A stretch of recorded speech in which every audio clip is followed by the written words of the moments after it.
The neural bridge incident. The biometallic crown felt heavier than it should have as Senior Analyst Vorthak lifted it toward his cranial ridges.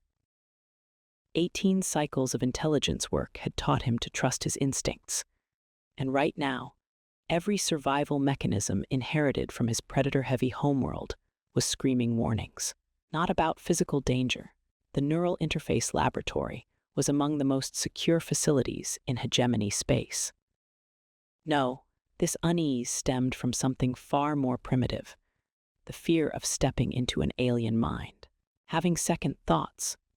Dr. Milvek Thrain's compound eyes glittered with what Vorthak had learned to recognize as barely contained scientific excitement. The xenopsychologist had been pushing for human consciousness research since the third failed invasion attempt, and Project Mindbridge represented the culmination of his theoretical work. The opportunity to directly observe human combat psychology could change everything we understand about their military effectiveness. Vorthak adjusted the crown's neural contacts against his scaled skin, feeling the cool touch of technology that had taken nearly 2 decades to develop. Not second thoughts, just healthy respect for the unknown.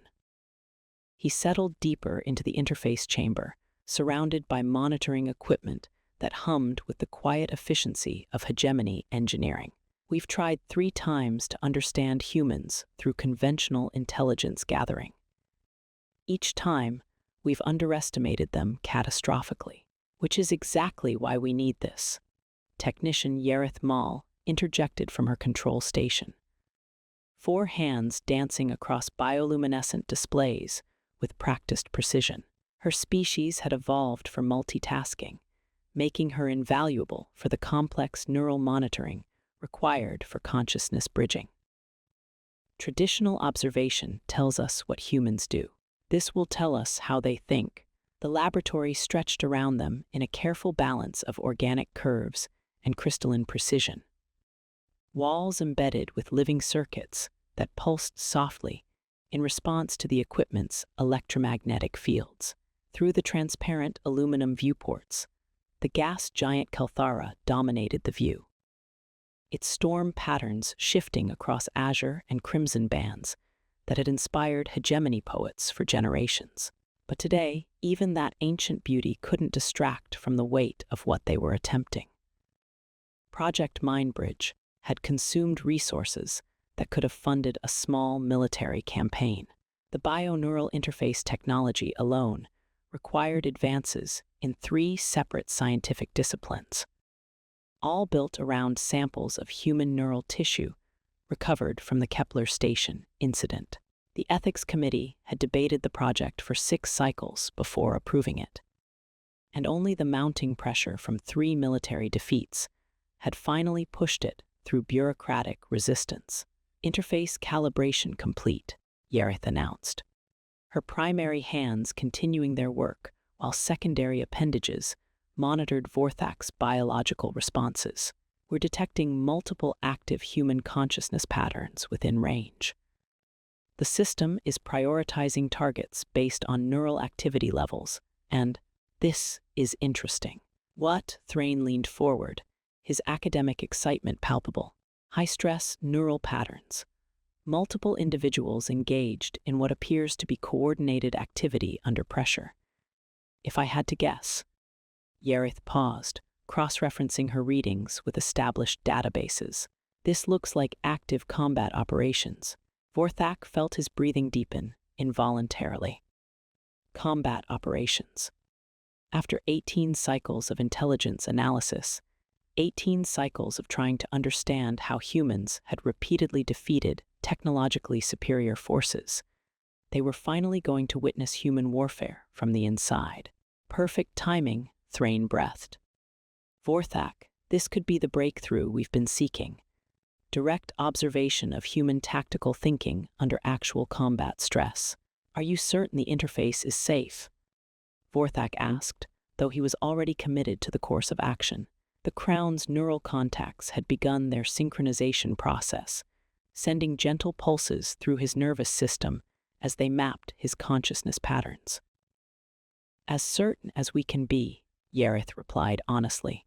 The connection is read-only. You'll experience their sensory input and emotional states, but you can't influence their actions. Think of it as extreme observation. You'll see what they see, feel what they feel, but you'll remain yourself. The psychological impact could be significant.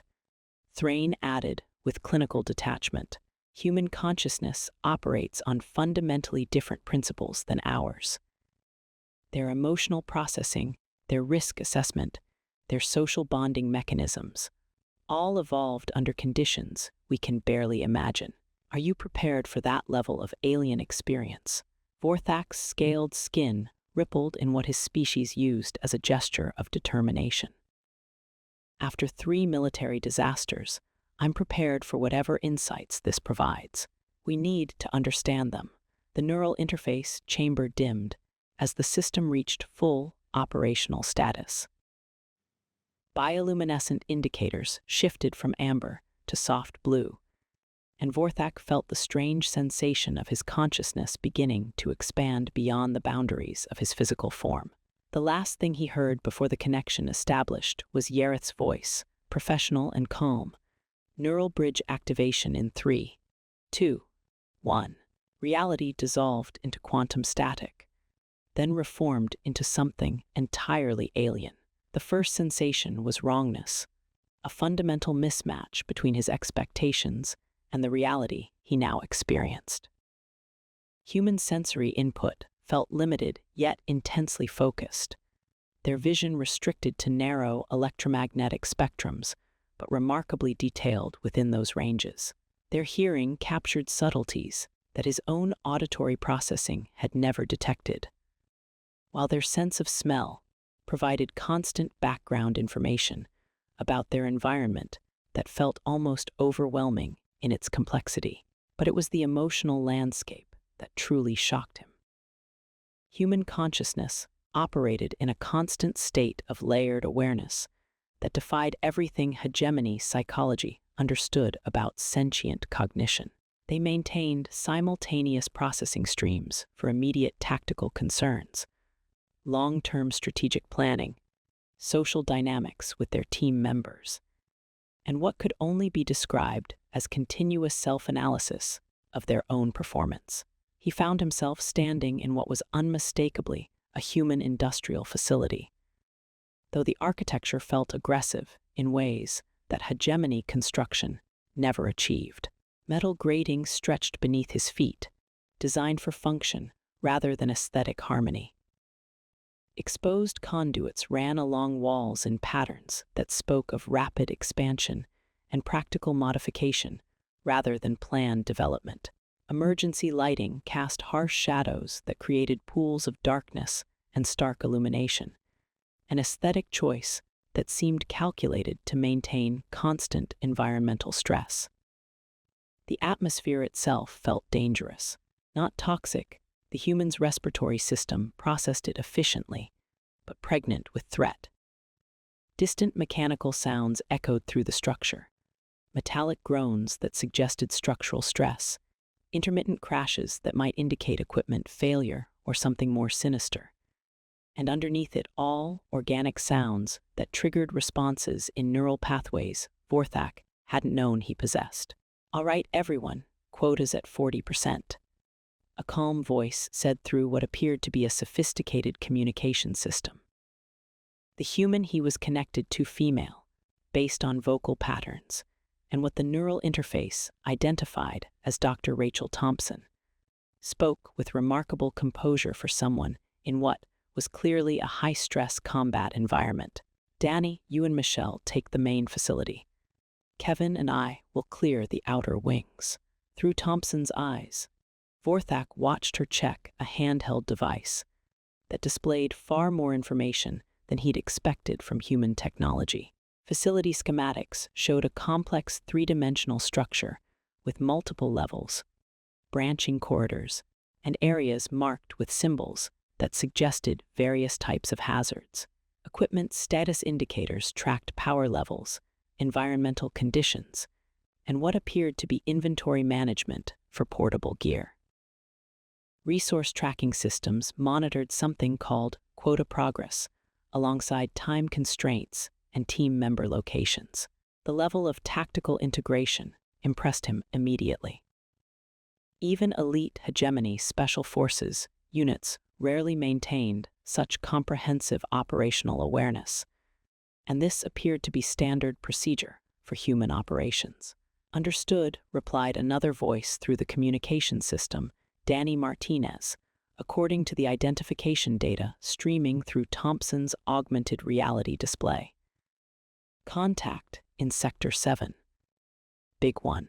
Bringing it toward the choke point, Thompson's response demonstrated tactical flexibility that would have been remarkable in any context.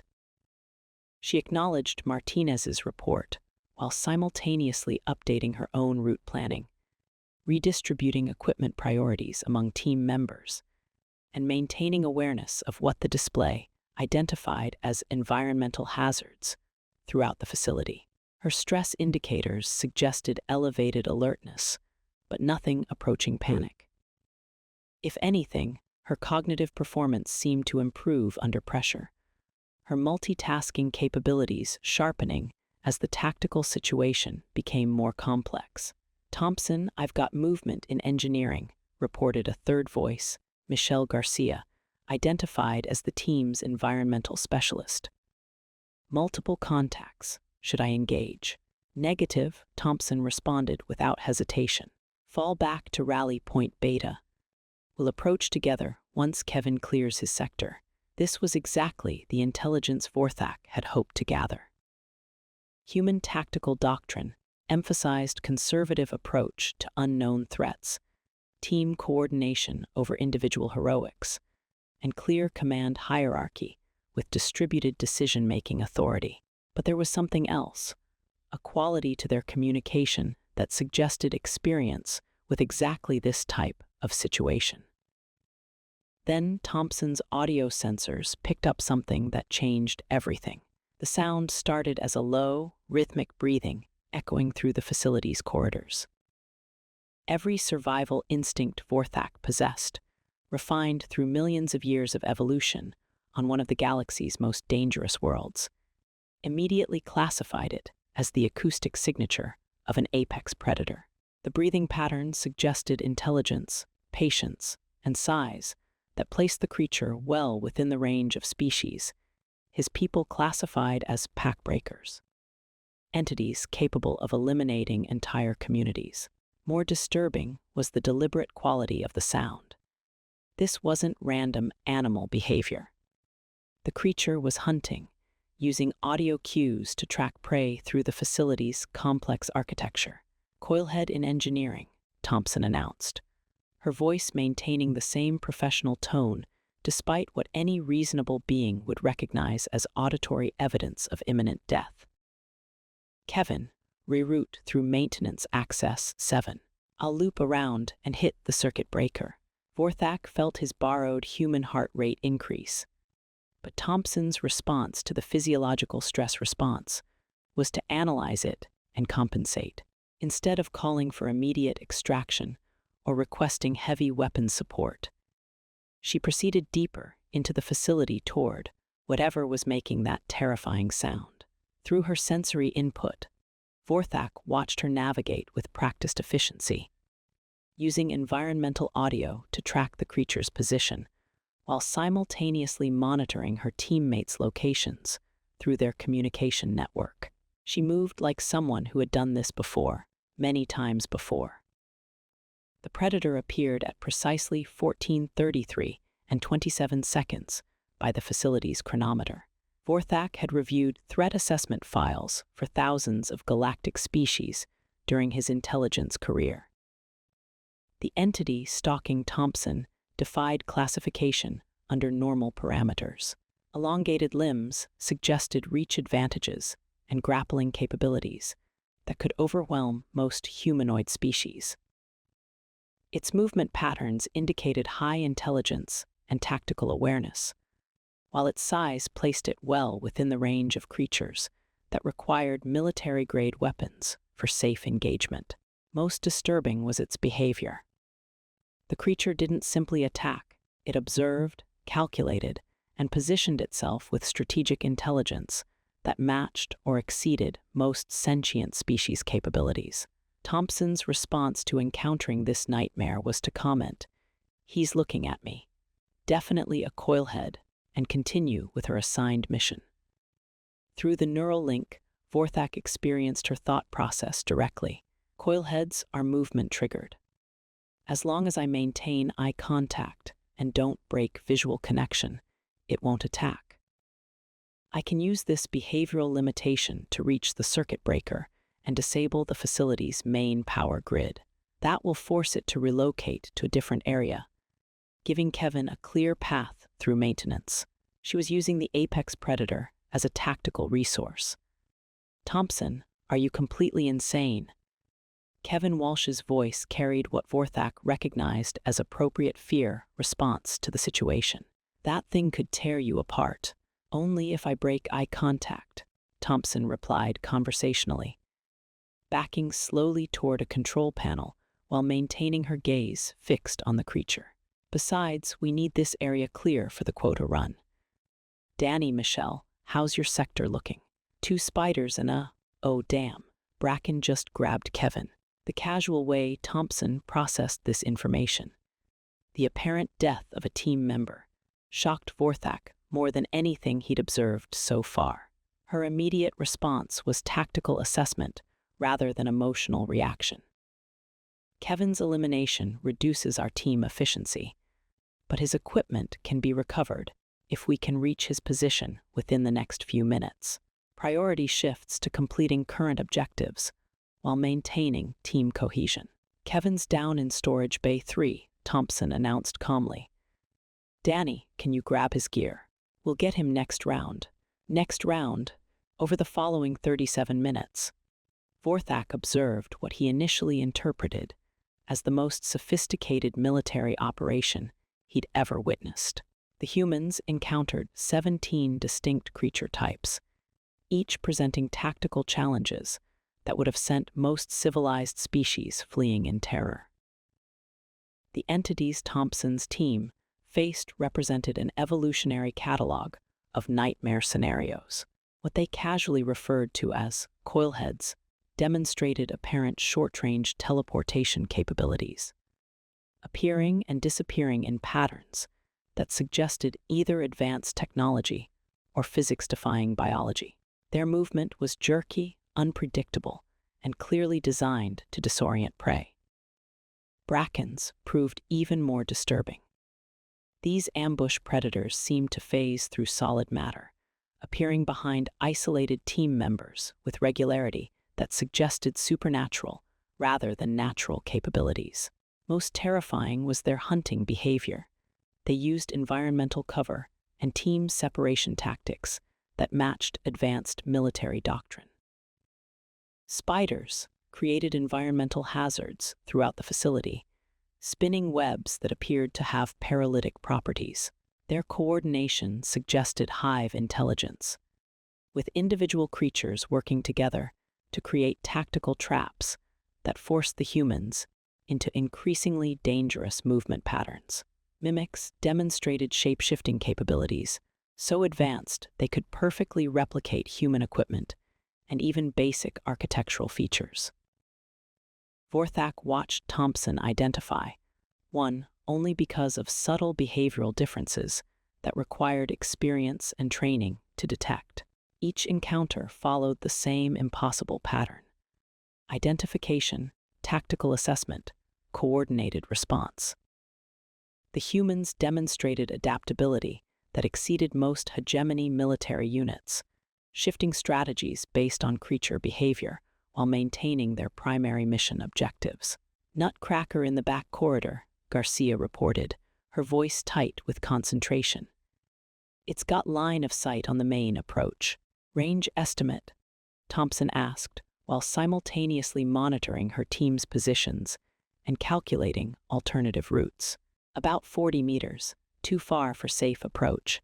"Copy, Danny. Can you create a distraction from the upper level? Michelle and I will flank from storage." The coordination was flawless, without detailed planning or extended communication. The three humans executed a complex tactical maneuver that isolated the threat and neutralized it through superior positioning. Vorthak watched the entire sequence through Thompson's perspective, experiencing her real-time tactical analysis as she processed multiple information streams and adapted to changing conditions. Most impressive was their resource management.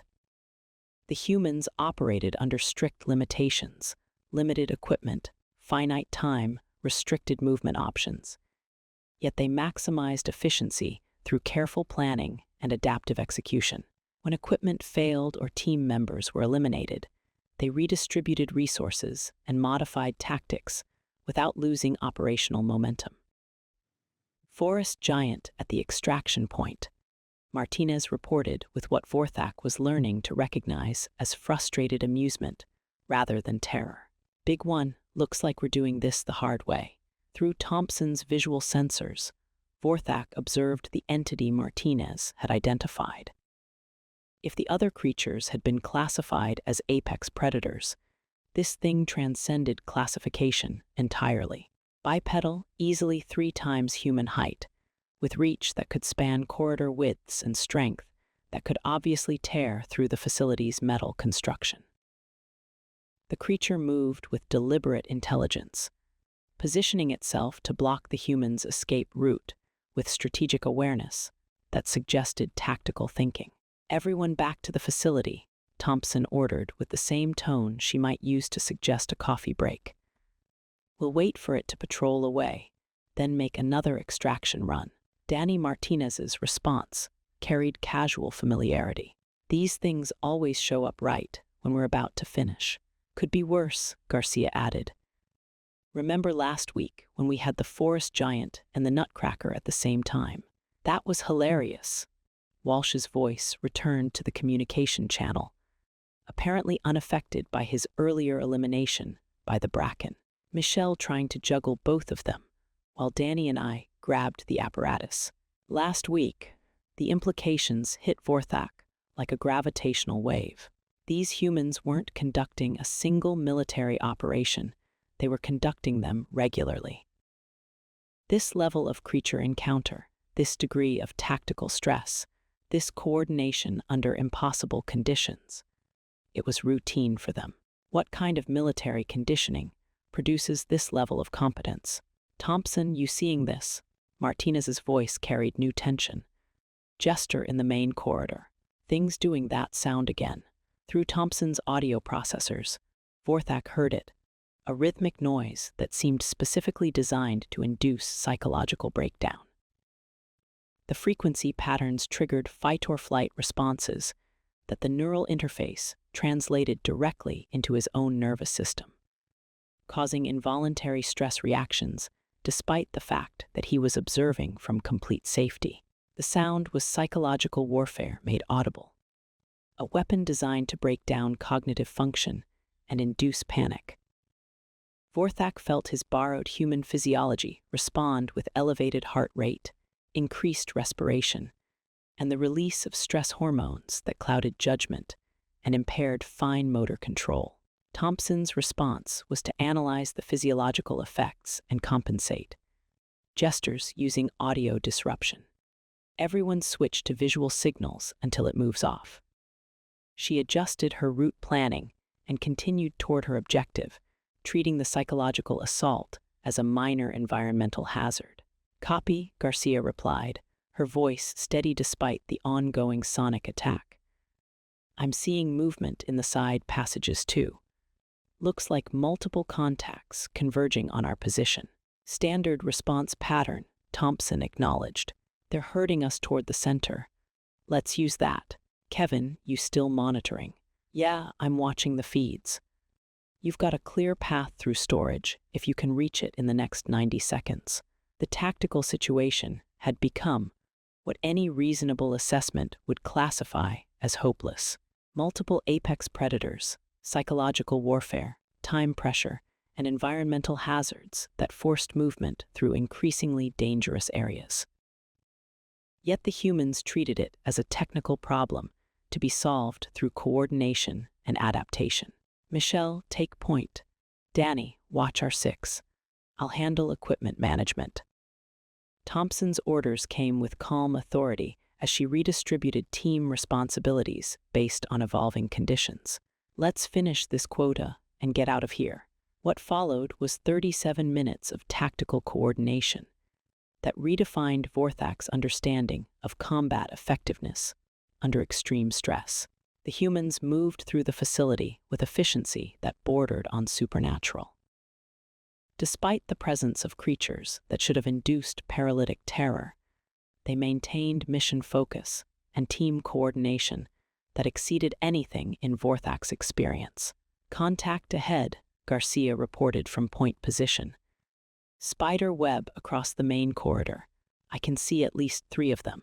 Can you find an alternate route? Thompson asked while monitoring team positions and equipment status. Negative, the Brackens still patrolling the side passages, and the coilheads blocking the upper level. Coordinated response, then. Danny, you've got the flash charges. 2 left. Use 1 on the spiders. Michelle, be ready to move fast once they're stunned. Kevin, guide us through the web pattern from your external view. The execution was flawless. Martinez deployed his flash charge with precision timing. Garcia moved through the temporarily stunned spider formation with movements that spoke of extensive practice. And Walsh provided navigation guidance that kept the team clear of remaining web structures. Throughout the entire sequence, Thompson maintained oversight of tactical situation, resource management, and team coordination, while simultaneously processing environmental hazards and adapting to changing conditions. Apparatus secured, Garcia announced from the facility's center. Beginning extraction run. Copy Danny, establish overwatch. I'll coordinate the route. It was during the extraction sequence that Vorthak witnessed something that challenged his understanding of human psychology. When a Bracken ambush eliminated Garcia just meters from their extraction point, Thompson's immediate response was operational rather than emotional. Michelle's down. Danny, grab the apparatus and her equipment. Kevin, plot us an alternate route that avoids the Bracken's patrol area. No panic, no breakdown in communication. Professional adaptation to casualty events that would have shattered most teams' effectiveness. Got it, Martinez acknowledged, moving to secure the critical equipment while simultaneously monitoring for additional threats. Kevin, how's our time looking? 4 minutes remaining for optimal extraction. The forest giant's still patrolling, but you've got a window if you move now. The team executed their extraction with precision that would have impressed elite Hegemony special forces. Despite multiple casualties, equipment failures, and constantly evolving threat conditions, they maintained operational effectiveness and achieved their mission objectives. Clear of the facility, Martinez announced as they reached their extraction point. Good run, everyone. Definitely, Walsh agreed. That spider coordination in the final section was new. They're getting smarter, or we're getting predictable. Garcia's voice returned to the communication channel, apparently unaffected by her recent elimination. We should try different approach routes next time. Vorthak felt his understanding of human military capability shifting fundamentally. These weren't just soldiers. They were civilians who had achieved tactical coordination that exceeded professional military standards through what appeared to be voluntary practice. Thompson, your route optimization in the center section was incredible, Martinez observed. How did you know about the hidden passage? I've been studying the facility layouts. Thompson replied with casual pride. The architectural patterns suggest maintenance access points that aren't marked on the standard maps. They were conducting tactical analysis and continuous improvement of their operational capabilities. For recreation, same time next week, Garcia asked as the session appeared to be concluding. Absolutely, Thompson confirmed. I want to try the new equipment configurations. And Kevin promised to show us the mine level, Martinez added. supposed to have different creature spawns. Different creature spawns. Vorthak felt the full implications settling into his consciousness, like a stellar collapse. These humans, civilian scientists and researchers, voluntarily subjected themselves to scenarios featuring creatures that would represent extinction-level threats on most inhabited worlds. They did this regularly, systematically, and with obvious enjoyment. "All right, that's enough for tonight," Thompson announced. "Good run, everyone," Rachel out. The neural interface registered Thompson's emotional state as she initiated shutdown procedures. Satisfaction from successful mission completion. Mild fatigue from sustained concentration. Social contentment from time spent with friends engaged in shared challenges. "Friends, Kevin, you getting good data from the external monitoring?" Thompson asked. "Yeah, the new AI behavioral patterns are working well. The creatures are definitely adapting to our tactics. That's what makes it interesting," Garcia observed. "Static scenarios would get boring fast." "Speaking of interesting," Martinez added, "did everyone see that Bracken timing in storage? It waited until Michelle was completely isolated before attacking. That's sophisticated, tactical behavior. The psychological warfare from the jester was new too," Walsh noted. "Much more aggressive than previous builds.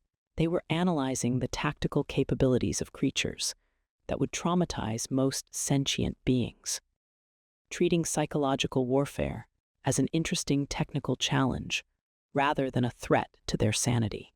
Vorthak disconnected from the neural interface as the implications crashed through his consciousness like cascade failure.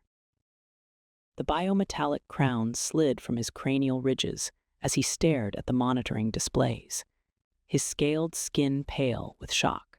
Vorthak, Dr. Thrain leaned forward, compound eyes wide with concern.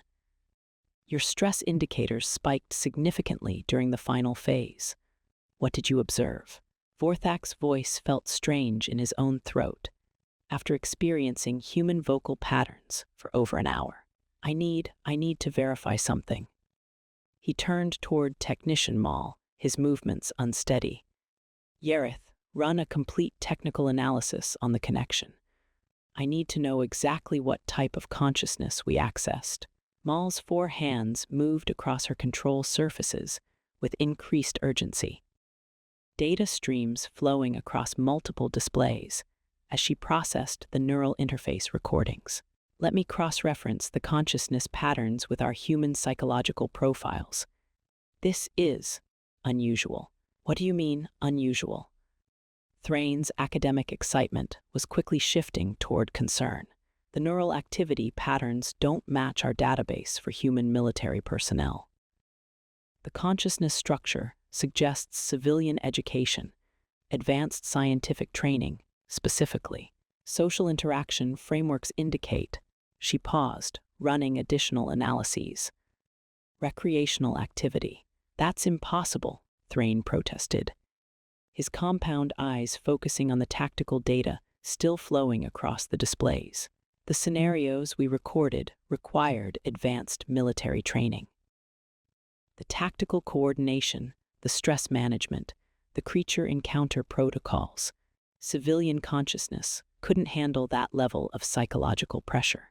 "Run the analysis again," Vorthak interrupted, though part of him already knew what they would find. "Cross-reference with human civilian psychological profiles and recreational activity patterns." The results appeared on the main display 43 seconds later. Primary subject: Dr. Rachel Thompson, *, profession: xenobotanist, New Edinburgh Research Colony *, military training, none on record, current activity, virtual reality entertainment session, session classification, recreational simulation, secondary subjects *, Dr. Daniel Martinez, atmospheric systems engineer *, Dr. Michelle Garcia, geological survey specialist *, Kevin Walsh, communications systems technician *, military training, none on record for any subjects. The control room fell into stunned silence. Outside the viewports, Kelthara's storm patterns continued their ancient dance, indifferent to the fact that the Hegemony's understanding of an entire species had just collapsed. Virtual reality entertainment, Thrain repeated slowly, his voice barely audible. They were playing. Vorthak stared at the display, his mind struggling to process the contradiction between what he'd experienced and what the data revealed. Dr. Thompson and her colleagues, civilians, scientists, researchers with no military training whatsoever, voluntarily subjected themselves to scenarios that would traumatize most Hegemony military personnel. For entertainment, the creatures, Maul asked weakly, simulated, but their responses, their coordination, their stress management, that was entirely real. Vorthak's scaled skin rippled with what his species used to indicate profound unease. We've been trying to understand human military capabilities by studying their soldiers. But we should have been studying their civilians. Dr. Thrain's compound eyes refocused on the tactical analysis data. The implications.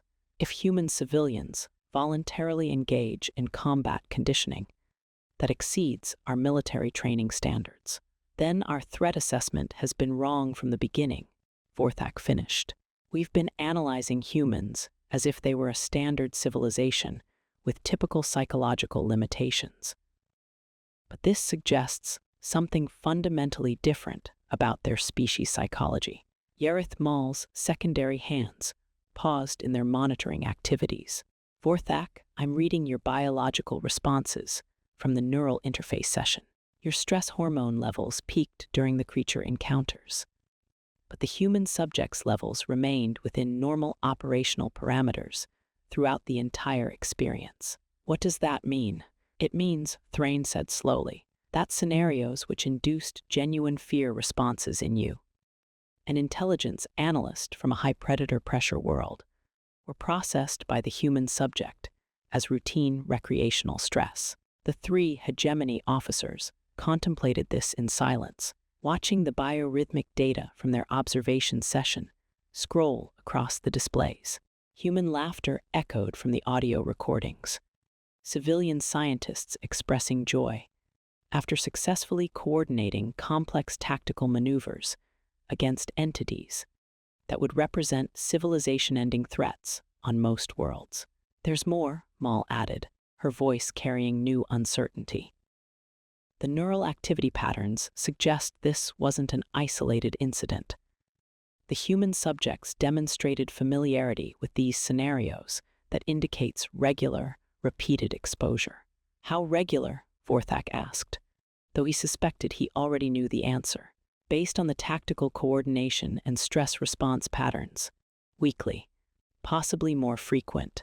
Dr. Thrain's compound eyes widened to their maximum extent. They do this every week. The audio recordings include references to last week's session and next week's new scenarios, Maul confirmed.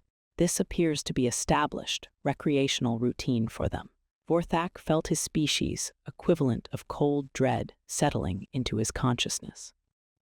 Dr. Thrain, in your professional opinion as a xenopsychologist, what does this data suggest about human baseline psychological conditioning? Thrain was quiet for nearly a full minute, running calculations and cross-referencing databases. When he finally spoke, his voice carried academic precision that couldn't hide underlying shock. If civilians from their civilian population voluntarily engage in regular psychological conditioning, using scenarios that exceed our military stress training protocols, then their actual military personnel represent capabilities we cannot assess using conventional frameworks. Meaning we've been analyzing humans as if they were Altarians or Viridians, species that require extensive preparation and conditioning before facing high-stress combat situations. But if their civilian baseline includes voluntary exposure to apex predator encounters and tactical coordination under extreme pressure, then their military represents something entirely outside our experience, Vorthak concluded. The implications were staggering. If human civilians treated survival horror as entertainment, what did that suggest about their species' psychological adaptation to conflict? If their recreational activities included voluntary stress conditioning that exceeded professional military training, what capabilities did their actual military forces possess? "We need to contact High Command immediately," Thrain said finally. "Yes," Vorthak agreed, "but not with invasion recommendations. What are you suggesting?" Vorthak turned toward the main display, where biorhythmic data from Thompson's team painted a picture of beings who had transformed terror into recreation and survival into art. "I'm suggesting we very carefully approach humans about the possibility of alliance. Because if their civilian population treats our worst-case scenarios as weekend entertainment, I really don't want to discover what their military considers a meaningful challenge." The neural interface chamber powered down with quiet efficiency, its biometallic components retracting into storage configuration. External displays showed Kelthara's atmospheric storms continuing their eternal patterns. But inside the laboratory, 3 intelligence professionals sat in contemplative silence, processing the collapse of everything they'd believed about human capabilities. "Project Mindbridge has achieved its objective," Vorthak said finally. "We successfully gathered intelligence about human consciousness and tactical capabilities, and the intelligence suggests that everything we thought we knew was wrong," Thrain added. "Not wrong," Maul corrected. "Incomplete. We were measuring humans against standard civilizational models, but they appear to represent something outside those parameters." Vorthak reviewed the session data one final time, watching Thompson's team demonstrate tactical coordination that exceeded elite military standards while discussing creature behavior with the casual interest most species reserved for weather patterns. "The question now is what we do with this information. Recommend against direct military confrontation," Thrain said immediately. "If human civilians demonstrate this level of combat conditioning, direct engagement with their military forces would represent catastrophic strategic error." "Agreed, but there's a larger question here." Vorthak gestured toward the displays showing human tactical data. "We've encountered dozens of species across the galaxy. Most follow predictable patterns. They develop technology, establish civilizations, create military forces for territorial defense. Humans appear to have accidentally militarized their entertainment culture. Accidentally, I don't think they realize what they've done. From their perspective, they're just enjoying recreational activities with friends. From our perspective, they're conducting voluntary combat conditioning that creates psychological resilience and tactical coordination we can't replicate with professional training." Maul's hands paused in their data collection.